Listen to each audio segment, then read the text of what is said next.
So, Rajendran, welcome to our audience ask section. This is where we'll ask you few important questions that some of our audience have raised. Some of our listeners would like to know from you. So let's start by asking you the first one. What is the one thing that you would do differently if you could go back in time? I'm a bit of a fatalist when you come to this, and I don't think there is one particular moment in time. If only I changed it, life would have all been very different, and so on. But surely, if there is one thing that I would do differently if I could go back in time, I would say I would not have waited till the IIT authorities kicked me out. I would have had the courage to follow my probably misplaced passion at the time, but I would have saved a couple of years. I would have saved some money. I would have saved time. I would have followed my passion and quit college if that was what I had really wanted to do.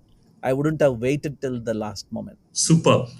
What's one strong advice that you have for someone new in the industry of technology? What advice do I give to anybody, not just in the industry, in the tech industry, to anybody is whatever you want to do, dig deep. There are onion skin fashion, like an onion skin. There are so many layers to peel. Don't think you got it all just after a couple of months or years of study. There is enough to learn. Dig deeper, become an absolute expert, and go deep. That's one important refrain request I will have for everybody. Be the learner all the time. Have a thinking cap, have a learning cap, and always assume the learner mode and try to learn something new every day. Your advice to a student who is going to graduate, should they start up or should they work for another company?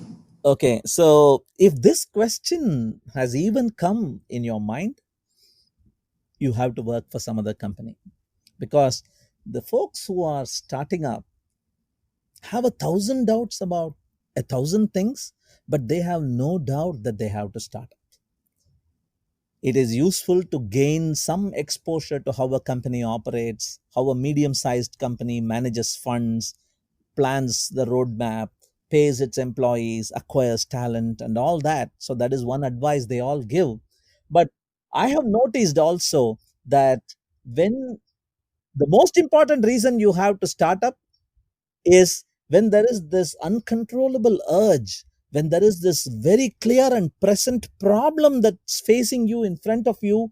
Nobody else seems to be bothered about it, nobody seems to be giving a heck about it, but it's preventing you from enjoying life the way you want it. So you become the solution for it. That's what happened with Airbnb. That's what happened with probably Facebook. That's what happened with some of the most famous startups out there. That's what happened with Redbus. He wanted to go from A to B. He found getting a bus ticket so hard. So this needn't be this hard was how he found the solution. So if you have that itch, that internal burning itch, you need to start up right now. Whether you are in college, whether you are in school, whether you are in a company somewhere working, this is the moment. But if this question hits you, should I start up or should I work? It basically means you don't have an idea that is burning enough inside you. So beware, I warn you away from being a startup. My next one, Rajendran, one of the funniest myth that you've come across in the world of technology is Okay, so many people think for all the problems in the world, technology is the answer. Some more effort, some more hard work, some more inventions and patented technologies, we will have an answer, we will solve the problem. And along the way, they fail to realize that the problems themselves were probably brought up because of misuse of improper technology. So rather than just to be in that uncontrollable spiral of more and more technology, which creates more and more problems in the side, I think we should focus on what technology can really do, which is try to reduce the side effects, try to simulate a simpler an easier, a sustainable, and a smaller footprint lifestyle for us. Just look at COVID. COVID happened this time and not 10,000 years ago simply because of air travel. I'm not saying ban air travel. I'm saying don't blame somebody else, blame technology itself for the problem. So that's the funniest myth I can think of when we look at technology. The assumption that technology is the answer for all the problems of the world. It is also the cause. Well said. And my last one, how do you address a technology fatigue in your life? I have not reached the point of being fatigued by it. I actually enjoy surrounding myself with gizmos and software and all kinds of additional nerdy stuff. I'm proud or I'm ashamed, I don't know, but my family members are not like that. But I am like that. I'm an early adopter in that sense. The first to get an iPhone in the family, the first to get an Amazon Echo in the family, and so on.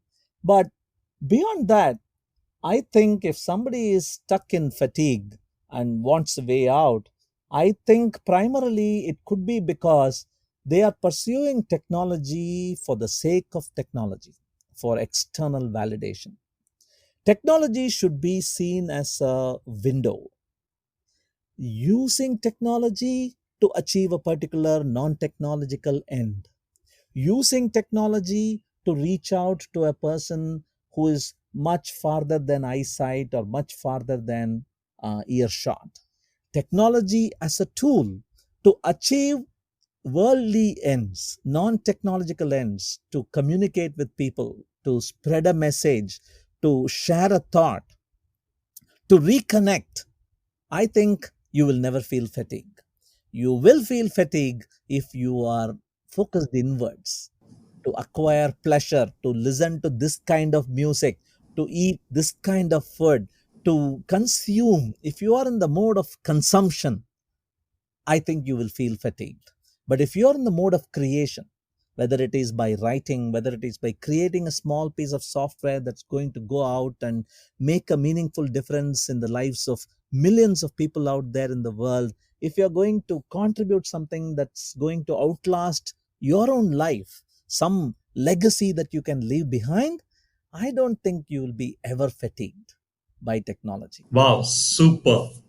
Thank you, Rajendran, for joining us on Avantika Designeering series. It was a pleasure listening to you, and how I wish we could go on and on in terms of our conversation. I'm sure that our listeners will have a lot of learning from this conversation. And yeah, if they have any questions, I'm sure they can reach out to you via social media and take your inputs on their queries, if any. Thank you so much for joining us on this. Thanks a lot. All the best.